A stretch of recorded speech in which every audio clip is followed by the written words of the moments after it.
We are in the Jack Daniel's Visitor Center, and this specific area is our bottle shop. It's called the White Rabbit, which was a famous old saloon that Jack Daniel's owned on the square here back prior to Prohibition, before we became a dry county.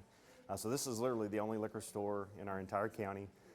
We were given a special right to sell bottles here, but most of what you see in here, these are all collectible bottles, so they're not going to be sold in every market, but it does give people an opportunity who are visiting the distillery to leave here with a special bottle, like a collectible or a memento, that in many cases is only going to be sold here in a very small area around us. So what you see in here is literally just a few months old, but bigger and better than ever.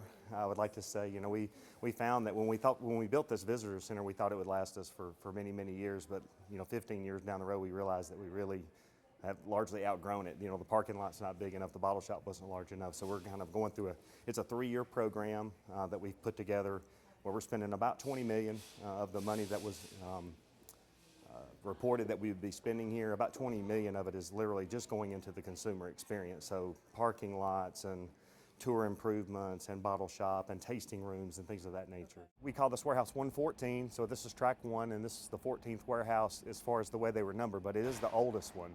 And like I said, it's been under construction for a few months now. We have all the barrels out of it for now just to make it safe for the workers, but ultimately once this inside of this facility is redone, it'll have some rooms inside it where when tour groups are coming through, they can go into the different rooms with their tour guide and sample different products while they're here, and it's for a small price. We still offer free tours today, but you can pay a little bit and try some product while you're here as well. This, it's been here a long time. The original home was built in the 1850s, but it had fallen such a disrepair that we couldn't really use it for anything. We needed to get it up out of a floodplain, so we've raised it, we're improving it.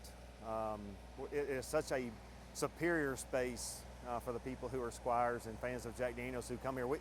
A lot of our squires come here every month or two, so they don't just come here once in a lifetime. They literally come multiple times in a year.